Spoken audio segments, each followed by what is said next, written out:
कि मेरे साथी इस लाइव को खुद तो सुनेंगे, लेकिन अपने परिवारों, अपने साथियों, अपने दोस्तों, रिश्तेदारों, बुद्धिजीवी वर्ग, कर्मचारी वर्ग और गांव देहात में रहने वाले आखिरी साथी तक पहुंचाएंगे।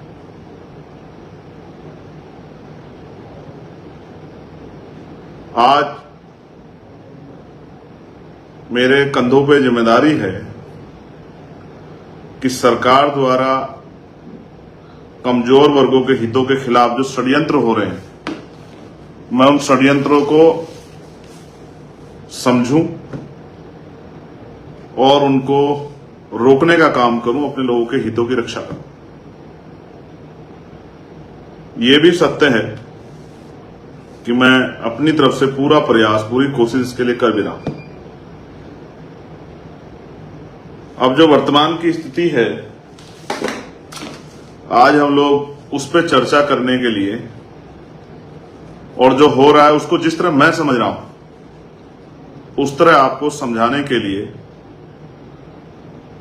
आज आपके बीच उपस्थित हूं। माननीय काशीराम साहब ने कहा था अगर मुझसे गलती हो जाए तो आप लोग गलती मत करना। हमारे बीच में जिन महान पुरुषों के लिटरेचर आज मौजूद हैं, तस्वीरें आज मौजूद हैं, उन महान पुरुषों को महान इसलिए माना गया कि उन्होंने समय समय पे सही डिसीजन लेके समाज के हितों की रक्षा की और समाज को दीर्घ भ्रमित होने से बचाया, समाज को सही रास्ता दिखाया। हम वर्तमान में दलित और आदिवासी वर्ग में एक हलचल है और वो हलचल जो है इसलिए है कि उनको कुछ को ये महसूस हो रहा है कि उनको कुछ मिलने वाला और कुछ को ये महसूस हो रहा है कि उनका कुछ जाने वाला। तो जब किसी को कुछ पाने का अवसर मिलता है, उम्मीद होती है, तो उसके अंदर भी इच्छा जागृत होती है और जिसको खोने का डर होता है उसके अंदर भी भय पैदा होता है। मैं जब अपनी बात को शुरू करूंगा तो एक नारा लगता था, जिसकी इतनी संख्या भारी उसकी उतनी हिस्सेदारी, और एक और नारा लगता था, अर्जक संघ के लोग लगाते थे, 100 में 90 शोषित हैं, शोषितों ने ललकारा है, और धन धरती और राजपाट में 90 भाग हमारा है। 10 का राज 90 पर नहीं चलेगा, नहीं चलेगा। ये 3 नारे बहुत इंपॉर्टेंट हैं। जिसकी इतनी संख्या भारी उसकी उतनी हिस्सेदारी। पहली बात, 100 में 90 शोषित हैं, शोषितों ने ललकारा है, और धन धरती और राजपाट में 90 भाग हमारा। और तीसरी बात कि 10 का शासन 90 पर नहीं चलेगा, नहीं चलेगा। प्यारे साथियों, शहीद आजम भगत सिंह को भी मैं आज याद करता हूं। मेरा जीवन भी उनके जैसा है कि उन्होंने भी लंबा समय जीवन में व्यतीत किया और मैंने भी एक लंबा समय जीवन में जेल में व्यतीत किया। उन्होंने भी एक लंबा समय जेल में व्यतीत किया और मैंने भी। और उन्होंने भी अपने जेल के जीवन में बहुत सारी किताबें पढ़ी और मैंने भी अपने जेल के जीवन में बहुत सारी किताबें पढ़ी। रोज सुबह से शाम तक मेरे पास सैकड़ों मैसेज आते हैं कि भैया इस मामले में हमें क्या करना है। तो जो मुझ पे भरोसा करते हैं वो शेड्यूल कास्ट की किसी जाति के लोग हों, शेड्यूल ट्राइब की किसी जाति के लोग हों, वो फिर मेरी बात को गौर से सुनेंगे। जिस दिन ये फैसला आया था उसी दिन हमने इस फैसले को समझते हुए अपनी बात को समाज के सामने रखा था, देश के सामने रखा था। कुछ जातियां जिनको अवसर नहीं मिला, जिनको देने की बात की गई है, उनमें खुशी की लहर। मैं पुनः इस बात को दोहरा रहा हूं, जिनको लग रहा है कि उनका कुछ चला जाएगा, उनमें डर की भावना है। और मैं ये भी स्पष्ट कह दूं अपनी बात को रखने से पहले कि अगर मैं आज ये कहूंगा कि हमें भाईचारा और इन सब चीजों का ध्यान हम लोग रख रहे हैं, तो भी शायद मेरी बात को उस तरह जिनके मनों में अपने आप फैसले बन गए वो नहीं हो। तो इसलिए मैंने आपसे अपील की कि जो लोग मुझ में विश्वास रखते हैं, जो मुझसे प्यार करते हैं, जो भी हमारे में आजाद समाज पार्टी की आइडियोलॉजी को समझते हैं, इसमें काम करते हैं, वो ये भी समझते होंगे कभी हमने जाति के आधार पर संगठन में काम नहीं किया, और जब भी कभी अन्याय हुआ हमने जाति के आधार पर उस अन्याय को नहीं देखा। हमेशा शेड्यूल कास्ट के लोगों की, शेड्यूल ट्राइब के लोगों की, बैकवर्ड के लोगों की, माइनॉरिटी के लोगों की, देश की किसी बहन की, मजदूर की, किसान की आवाज उठाने के लिए हम लोग तैयार रहे। उसका आधार जाति नहीं था। तो जब मैं अपनी बात की शुरू कर रहा हूं तो मैं आपसे कहूंगा, शहीद आजम भगत सिंह ने एक बार कहा था कि किसी को मृत्यु दंड देने वाले जज, जिसने किसी को फांसी की सजा दी हो, मृत्यु दंड दिया हो, अगर उसके फैसले के पीछे से उसका मोटिव हटा दिया जाए तो हत्या की सजा देने वाले जज में और सुपारी देके किसी की हत्या कराने वाले किसी दूसरे व्यक्ति में कोई फर्क नहीं रहता, दोनों हत्यारे के साथी होते हैं। अगर जज साहब किसी को फांसी की सजा का ऑर्डर करते हैं और जल्लाद उसको फांसी देता है, उसकी जान जाती है, और यहां कोई किसी को पैसे देके किसी की हत्या करा देता है, तो दोनों में बिल्कुल फर्क नहीं है अगर उसके पीछे उनका मोटिव ना हो। अब किसी भी फैसले को समझने से पहले आपको सरकार का मोटिव देखना चाहिए कि क्या सरकार वंचित वर्गों के लिए का हितैषी है या नहीं। मैं आपको याद दिलाता हूं, अब से लगभग 2 साल पहले मैंने गोरखपुर में एक प्रेस कॉन्फ्रेंस की, और हमारे वो साथी जो समर्थन और विरोध कर रहे हैं वो जरूर अगर सर्च करेंगे तो उनको मिल जाएगा। प्रेस कॉन्फ्रेंस क्यों थी? प्रेस कॉन्फ्रेंस इसलिए थी कि हमने रिसर्च किया, चर्चा की, और हमने महसूस किया कि उत्तर प्रदेश में शेड्यूल कास्ट की 66 जातियां हैं, उनमें से बहुत कम जो हैं वो नजर आती है, लेकिन एक बड़ी संख्या उन जातियों की जो नजर नहीं आती।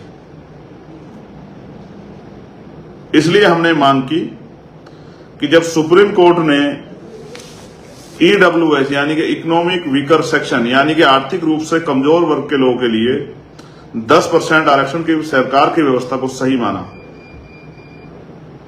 तो उनको चाहिए कि वो आरक्षण की सीमा बढ़ा दें, क्योंकि शेड्यूल कास्ट की आबादी लगातार बढ़ रही है और पिछले लंबे समय से जाति का जनगणना भी नहीं हुई, तो वो आरक्षण की सीमा बढ़ा दें और इन जातियों को अलग से 5% आरक्षण की व्यवस्था कराएं। और अगर हमारे अपने भाइयों को 5% आरक्षण मिलेगा तो हमें इसके लिए कभी तकलीफ नहीं होगी।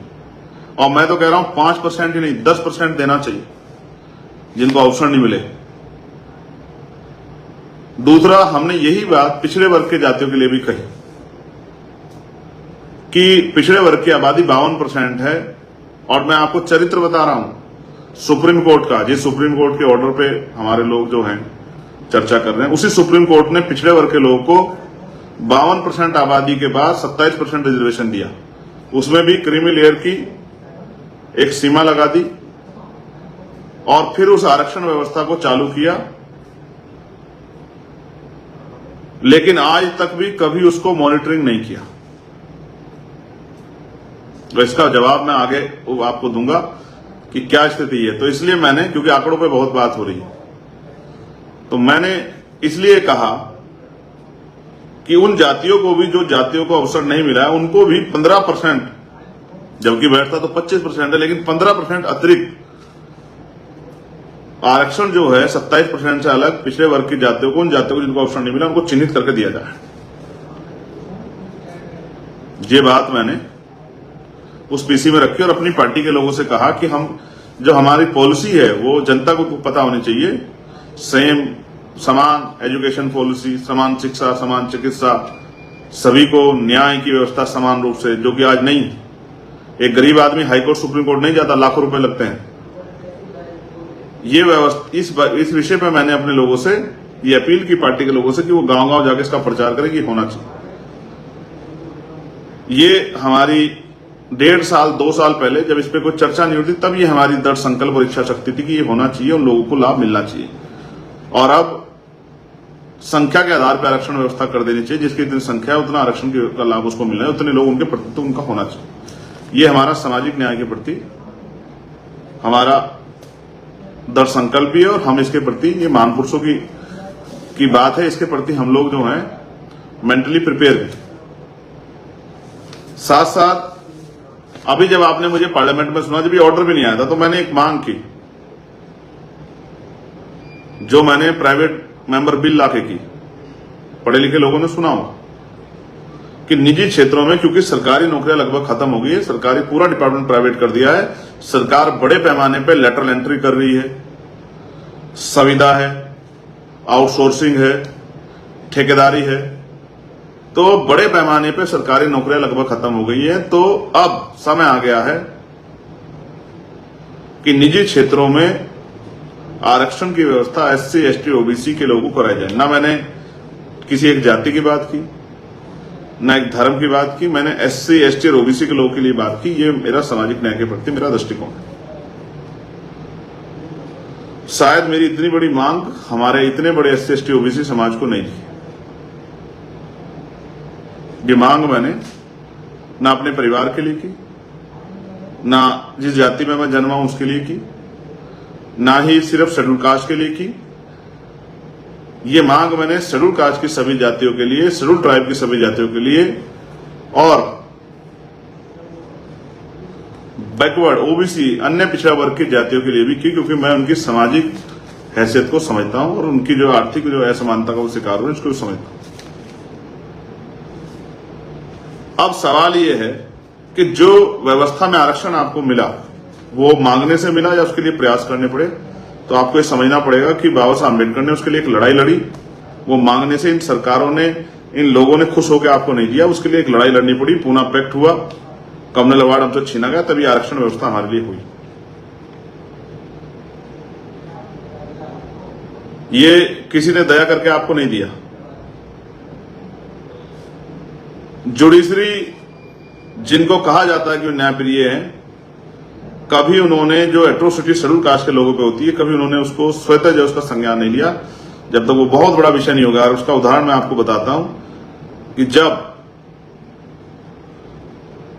कई मामलों में सुप्रीम कोर्ट ने सुमोटो लिया, स्वतः संज्ञान लिया, लेकिन हाथरस के मामले में जब हम लोग लगातार संघर्ष करते रहे, हाथरस के मामले में जब हमने बहुत पूरे देश में संघर्ष किया, दुनिया में जो लोग रविदास धर्म के लोग रहते हैं मुझसे अटैच करते हैं, मैंने उनको कई जगह जो है भारतीय दूतावास पे जो है जर्मनी, कनाडा, ऑस्ट्रेलिया, ऐसी कई जो है कंट्रियों में जब मैंने उनसे कहा कि आंदोलन की अपील की कि हमारी बेटी के साथ ये, बहन के साथ ये हुआ, तब जाके हाईकोर्ट ने सुमोटो लिया। और सुप्रीम कोर्ट के में जब आया मामला तो सुप्रीम कोर्ट ने कह दिया कि हाईकोर्ट इसको अपने आप सुनेगी। ये मैंने जुडिशरी का बताया। लेकिन सवाल ये है कि जुडिशरी में मैंने मांग की कि कॉलेजियम सिस्टम खत्म करके वहां भी एससी, एसटी, ओबीसी के लिए रिजर्वेशन की व्यवस्था कराई जाए, all India judicial service commission बनाए। वो वहां मैंने एक जाति के लिए मांग नहीं की, वहां भी मैंने एससी, एसटी, ओबीसी के लिए मांग की। और वहां तो मैंने सामान्य जाति के बच्चों के लिए भी की, क्योंकि वहां तो एक इस तरह का पिंजरा है कि उसमें कुछ ही परिवारों तक वो सीमित है, उससे नीचे नहीं जा सकते।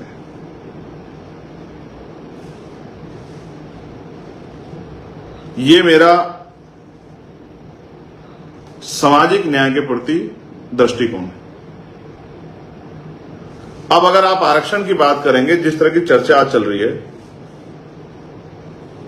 तो मैं आपसे कहूंगा कि अगर सुप्रीम कोर्ट या सरकारें हमारे हितों के प्रति, हमारे अधिकारों के प्रति इतनी सचेत होती, तो अगर आंकड़ा आप उठा के देखोगे क्लास 1 से लेकर क्लास 4 तक का, तो 15% जो रिजर्वेशन शेड्यूल कास्ट के लोगों को मिला है, उनमें से अभी 4% के लगभग पूरा हुआ है। उनकी लगभग 11% सीटें, 4.25 के लगभग पूरा हुआ है। 10.75% सीटें उनकी अभी खाली हैं। जो सुप्रीम कोर्ट हमारी बहुत चिंता कर रहा है, उसने कभी इसकी जानकारी नहीं ली। और मैंने ये बात कही कि लक्ष्मणपुर बाथे एक घटना हुई थी बिहार में, जिसमें 50 शेड्यूल कास्ट के लोगों की हत्या की गई थी। तलवार की नोक पर जो है महिलाओं के पेट चीरे गए थे। डिस्ट्रिक्ट कोर्ट ने बहुत सारे अपराधियों को, आरोपियों को सजा की आजीवन, और हाई कोर्ट ने उनको बरी कर दिया। कभी सुप्रीम कोर्ट ने सू मोटो लेके पूछने का काम नहीं किया कि 50-50 दलितों के हत्यारे कौन है, उनकी जांच होनी चाहिए, उनको सजा मिलनी चाहिए। और आज भी सीवर से लेके लाखों जो है महिलाओं के साथ रेप हत्याएं होती है, सीवर में जान जाती है। कभी भी सुप्रीम कोर्ट ने एनसीआरबी का डाटा इतना है, तमाम जो है बजट और सब कुछ है, पुलिस है, सब कुछ है, सारे डाटा को देखते हुए आज तक भी सुप्रीम कोर्ट ने सो मोटो लेके ये सरकारों को टाइट नहीं किया कि भाई ये इस तरह से महिलाओं पे हिंसा, वो भी कमजोर वर्गों की महिलाओं पे हिंसा रोकें। और सुप्रीम कोर्ट ने कोई ऐसी डायरेक्शन भी नहीं दी कि जो जाति के आधार पर, धर्म के आधार पर छुआछूत हो रही है उसको भी रोका जाए। इसका उदाहरण मैं आपको बताता, मटकी छूने पर हत्या हुई, सुप्रीम कोर्ट ने कोई ऑर्डर नहीं पास किया। मुझे रखने पर हत्या हुई, आज भी बारात रोक दी जाती है। मंदिर जाने पे आज भी रोका जाता है, यहां तक कि राष्ट्रपति जी को भी रोका गया। इसलिए मैं कहता हूं जाति कभी नहीं जाती। कभी सुप्रीम कोर्ट ने सुमोटो नहीं लिया। इतना सुप्रीम कोर्ट आपके हितों के लिए चिंतित है। और 27% आरक्षण जो पिछड़े वर्ग को मिला है उसमें से भी 6% पूरा हुआ है। 9% आरक्षण अभी तक उनका भी बैकलॉग आज तक पूरा नहीं हुआ। यह है स्थिति। हम इतने आगे बढ़ गए, आज हम क्रीमी लेयर की दशा में चले गए हैं। आंकड़े अगर सरकार जारी करेगी तो दूध का दूध, पानी का पानी हो जाएगा। जो अंतर विरोध आज आपस में हो गया है, वो अंतर विरोध भी लगभग काफी हद तक साफ हो जाएगा। मैं टिप्पणी नहीं करूंगा किसी पे, क्योंकि ये मेरा काम नहीं है। हम लोगों ने तो जब आंदोलन शुरू किया तो बहुजन समाज में भाईचारा पैदा करने के लिए किया, और लगातार हमने उसका प्रयास किया। और शेड्यूल कास्ट की सभी जाति को बराबर की संख्या के आधार पर जितने लोग हमसे जुड़े उनको सम्मान भी दिया और प्रतिनिधित्व भी दिया, लीडरशिप भी उनकी तैयार की। लेकिन मैं आपको याद दिलाता हूं कि आरक्षण को समझने के लिए, आरक्षण से जो नियुक्ति निकलती हैं उसको समझने के लिए एक 13 पॉइंट रोस्टर का एक आंदोलन हुआ था, उसको भी समझना जरूरी है कि उसका इतने बड़े पैमाने पर इंटेलेक्चुअल्स में विरोध क्यों हुआ। 200 पॉइंट रोस्टर को खत्म करके 13 पॉइंट रोस्टर लाया गया, 13% रोस्टर। उसमें क्या था? उसका विरोध यह था कि रोस्टर में 7वीं जो है नौकरी शेड्यूल कास्ट के लिए आती है परसेंटेज के आधार पर। और फिर सरकारों ने क्या किया, पहले पूरे यूनिवर्सिटी को डिपार्टमेंट बनाया जाता था, लेकिन यूनिट बनाया जाता था। फिर उन्होंने जो डिपार्टमेंट है छोटे छोटे अलग अलग भाग के, उनको उन्होंने यूनिट बनाना शुरू किया। जैसे सोचिए पूरी यूनिवर्सिटी में 100 नौकरी आई तो 100 नौकरियों के आधार पर शेड्यूल कास्ट के लोगों को हिस्सेदारी मिलेगी, बैकवर्ड के लोगों को हिस्सेदारी मिलेगी। लेकिन जब जो नहीं देना चाहते उन्होंने ये किया कि उन्होंने 13 पॉइंट रोस्टर लाए, और उसके अकॉर्डिंग जो है अगर 5 नौकरी आएगी किसी विभाग में, 5 वैकेंसी आएंगी, तो 5 में तो रोस्टर में आता ही नहीं शेड्यूल कास्ट, तो एक भी नौकरी शेड्यूल कास्ट के लोगों को नहीं मिलेगी, चाहे ईडब्ल्यूएस के जरिए भरी जाए, चाहे सामान्य जाति के लोगों को भरी जाए। लेकिन सुप्रीम कोर्ट ने इतना बड़ा हमला हमारे आरक्षण पर हुआ, कभी सुमोटो नहीं लिया। ये मैंने आपको बताया कि चरित्र क्या है सुप्रीम कोर्ट का और सरकारों का आपके प्रति। और बुरा मत मानिए, याद कीजिए आपसे कौन कितना प्रेम करता है।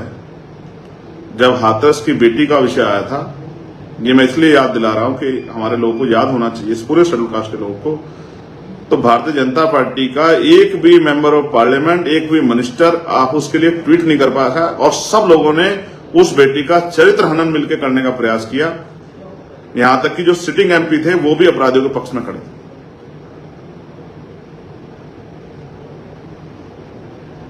समझदार लोग मेरी बात को समझेंगे कि मैं क्या कहना चाहता हूं। कौन किसका कितना हितैषी है, कौन किसको कितना प्रेम करता है, कौन किससे कितना जो है, कौन किसको कहां देखना चाहता है, कौन किसका कितना सहयोग करना चाहता है, पिछले नेताओं का मैं टिप्पणी नहीं करूंगा। मैं अपने बारे में आज आपसे कहूंगा। आज जो स्थिति उस मामले को देखते हैं, सुप्रीम कोर्ट का ऑर्डर आया वर्गीकरण और क्रीमी लेयर, और एक जज साहब तो और आगे निकले, कहा कि एक बार जिसके बच्चे को मिल जाएगा उसको दोबारा नहीं मिलेगा। अब क्रीमी लेयर पे जब क्रीमी लेयर की बात आई तो क्रीमी लेयर का नुकसान शेड्यूल कास्ट की सब जातियों को होता, चाहे वो सफाई कर्मचारी में नौकरी लगाओ, या वो जो एक लाइन और उन्होंने कही कि जिसको एक बार मिल गया, चाहे वो 4th क्लास की नौकरी में लगाओ या क्लास 1 की, इसका नुकसान सबको होता। तो सभी लोग इसका सामूहिक रूप से विरोध करते हैं। लेकिन वर्गीकरण के आधार पे, वर्गीकरण को जब आधार बनाया गया, तो अब क्योंकि पुराने रूप से प्रैक्टिकल हुआ है, इसके फायदे भी उस तरह से कुछ जो है हुए हैं, वो नियत के ऊपर डिपेंड करता है। पंजाब में, हरियाणा में, तो मैं इस बात को भी नजरअंदाज नहीं कर रहा हूं, मैं इस बात को भी समझता हूं, लेकिन मैं इस आंदोलन के समर्थन और विरोध पर ध्यान रख रहा हूं। आज इस आंदोलन का समर्थन वर्गीकरण का वो लोग भी कर रहे हैं, हमारे शेड्यूल कास्ट के लोगों से अलग, जो लोग पूरी जिंदगी आरक्षण को कोसते रहे, जो कहते थे आरक्षण से अयोग्य लोग आते हैं, आरक्षण की वजह से ये हमारे सर पे चढ़ के बैठ गए हैं, आरक्षण की वजह से जो तमाम तरह से हर घटना पे हमें गाली देते हैं, आरक्षण की वजह से जो कोसने काम करते हैं आरक्षण को, जिन्होंने EWS जो है 10% ले भी लिया, लेकिन वही जो है वो समर्थन कर रहे हैं। अब आप समझिए, जब आपका दुश्मन आपके अधिकारों का समर्थन करने लगे, तो आप समझिए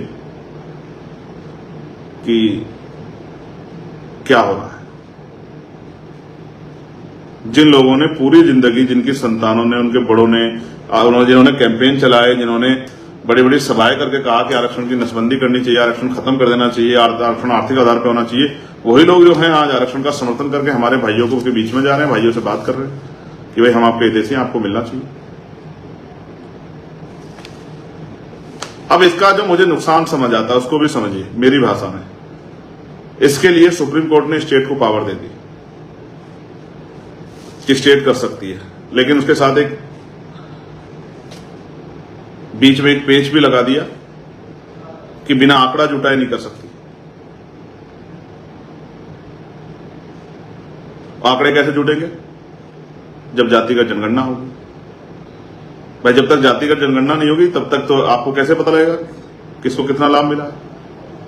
तो पहले आप जातिगत जनगणना कराएंगे। इसके लिए मेरे पास एक और उदाहरण है। जैसे आर्थिक आधार पर जब आरक्षण आया तो वो एंटी कॉन्स्टिट्यूशनल था, असंवैधानिक था, क्योंकि आरक्षण का जो आधार है वो छुआछूत है, वो भेदभाव है, वो प्रतिनिधित्व है। लेकिन क्या सामान्य जातियों का प्रतिनिधित्व कम है? क्या उनके साथ छुआछूत होती है? क्या वो शैक्षिक रूप से पिछड़े हुए हैं? ना उनके साथ छुआछूत होती, ना वो शैक्षिक रूप से पिछड़े हुए हैं, और ना ही उनका प्रतिनिधित्व कम है। लेकिन वो इस देश में इसी सरकार ने लागू किया जो सरकार पिछले दरवाजे से इसका समर्थन कर रही है। तो मेरा कहना यह है कि इसका सबसे बड़ा नुकसान मुझे नजर आता है वो ये, स्टेट को अगर पावर दोगे तो स्टेट जैसे उत्तर प्रदेश में मुलायम सिंह जी की सरकार में 17 ओबीसी की जातियों को शेड्यूल कास्ट में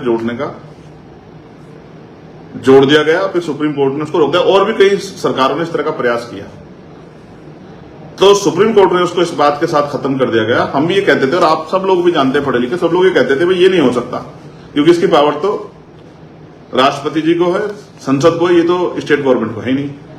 तो कल जो आपके विरोधी सरकारें हैं वो ऐसा क्यों नहीं करेंगी कि बहुत सारी उन जातियों को, बैकवर्ड की उन जातियों को शेड्यूल कास्ट में करके और आप ही की जिस खाने को आपके लिए बनाने पर उसमें प्रतिनिधित्व के आधार पर डाल देंगे, फिर क्या करोगे? मेरी ये मानना है कि ये पावर संसद को ही रहनी चाहिए। इसकी जो पावर है कॉन्स्टिट्यूशन की, कॉन्स्टिट्यूशनली जो पावर है वो संसद को रहनी चाहिए, राष्ट्रपति जी को रहनी चाहिए। स्टेट गवर्नमेंट तो बहुत सारी जगह पे आपकी हितैषी नहीं है, और कौन सी गवर्नमेंट आपकी हितैषी आप बेहतर जानते हैं।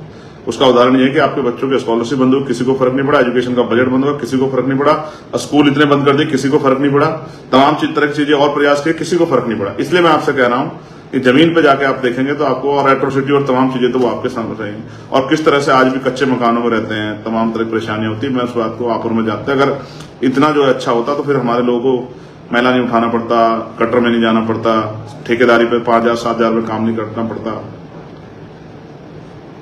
ये तकलीफ भी जो है नहीं होती। तो स्टेट को इसकी पावर देना, ये खुद में एक अंतर विरोध खड़ा करना है।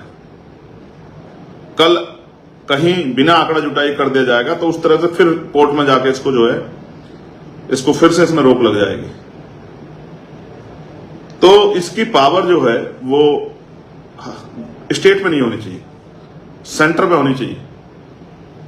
दूसरा मैं कहता हूं सेंटर को, अगर सेंटर हमारे भाइयों को देना चाहता है तो हम तो रेडी बैठे कि वो दे, वो जातिगत जनगणना कराए, उसके आंकड़े देखे और उसके आधार पर जिन जातियों को नहीं मिला उनको दे, स्पेशल ट्रीटमेंट के तौर पे दे, और 2-4% नहीं 10% दे। लेकिन भाइयों को लड़ा के, भाइयों को आपस में आमने सामने लाके अगर सरकार ये सोचती है कि वो सफल हो पाएगी तो ऐसा हम लोग नहीं होने देंगे। बड़ी मुश्किल से ये इस तरह की एकता जैसे हालात बने, वो भी तब बने जब पूरी कम्युनिटी पे, पूरे शेड्यूल कास्ट शेड्यूल टाइप पे हमला हुआ SC/ST एक्ट में, तब जाके ये एकता क्यों बने जब मार पड़ी। उससे पहले भी बहुत एकजुट नहीं थे, लेकिन उस दिन एहसास हुआ कि हम एक ही परिवार है।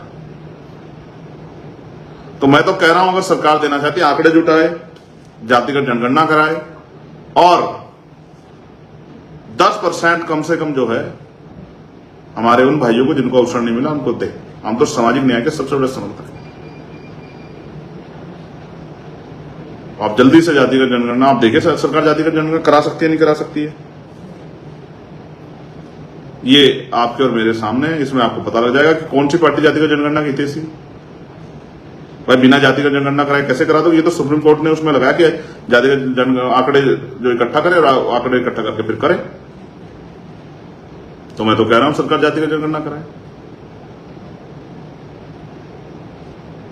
हम तो इस बात को मानते हैं कि जातिगत जनगणना हो, सब कुछ ओपन हो, दूध का दूध पानी का पानी हो जाए, जिसको इतना मिला सब पता लग जाए।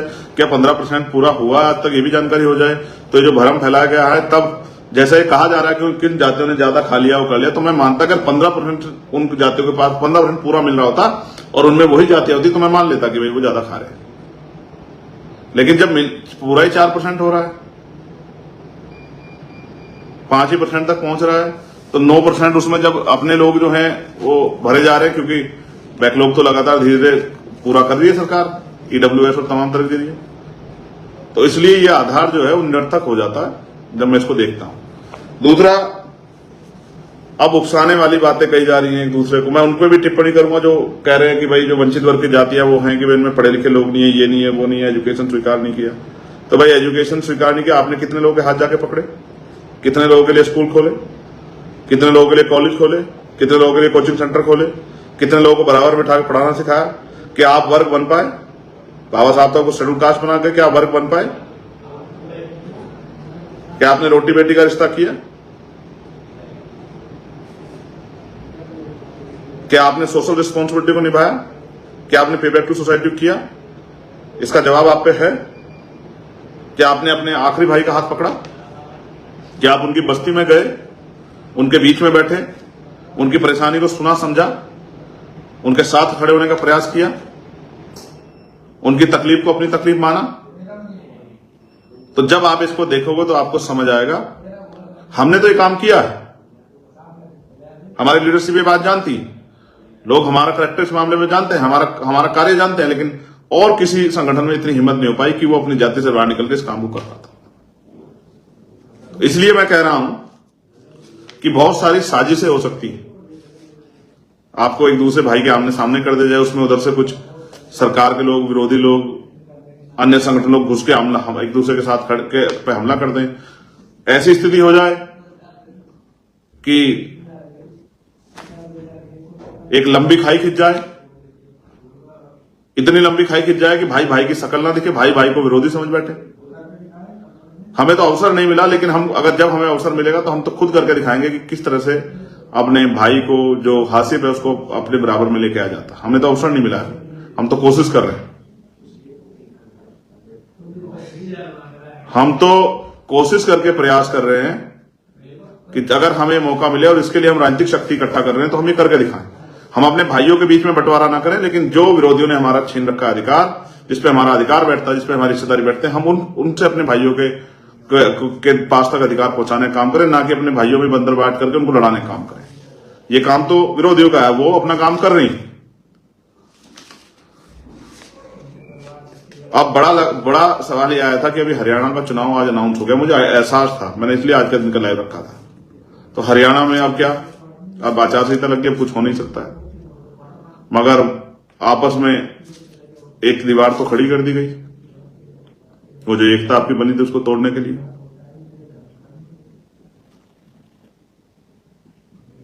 आप पे क्या भरोसा है कि चुनाव के बाद सरकार जो है, जो बंद दरवाजे से आपको कह रही है कि हम आपके साथ हैं, और माइक पे कह रही है कि नहीं हम इसको पे अभी तय नहीं कर पा रहे हैं, आपको क्या लगता है कि वो इसके बाद इस पे अध्यादेश नहीं लाएगी, या इस चुनाव के बाद आपकी वोटों को लेके फिर अपने तरीके से काम नहीं करेगी? ये तो आपको तय करना है। मैं मानता हूं, और मेरी समझ में जहां तक आया है,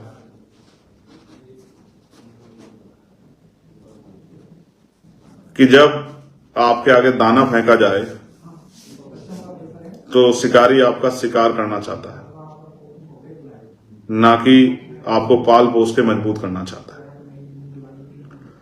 इसलिए मैं समाज से कहूंगा, अपने शेड्यूल कास्ट शेड्यूल ट्राइब के हर भाई से, कि वो एक दूसरे पर टिप्पणी ना करें,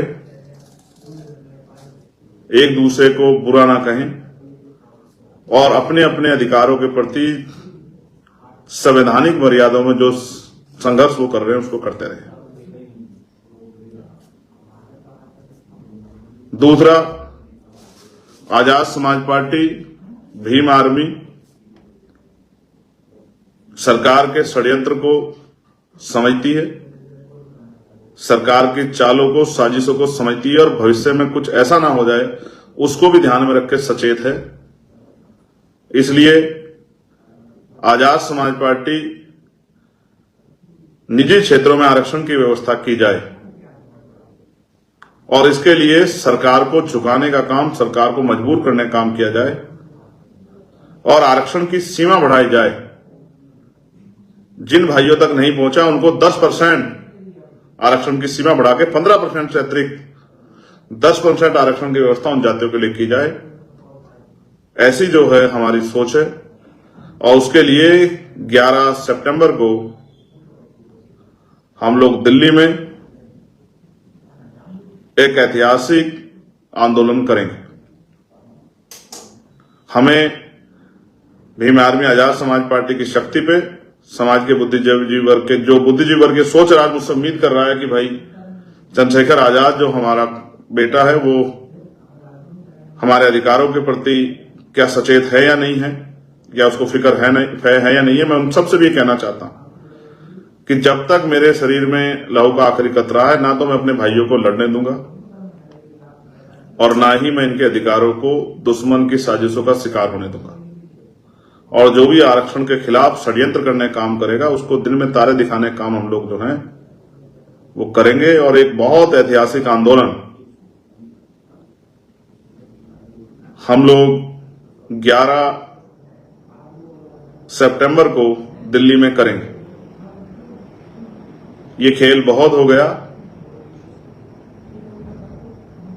कि हम लोग 15% में लड़ते रहे, हम लोग 15% में नहीं लड़ेंगे आपस में। हम लोग शेड्यूल कास्ट के लोगों के लिए 25% आरक्षण की व्यवस्था शेड्यूल कास्ट और शेड्यूल ट्राइब के लिए की जाए, इसके लिए हम लोग संघर्ष करेंगे और अपने भाइयों को भी उनका हिस्सा दिलाते रहेंगे।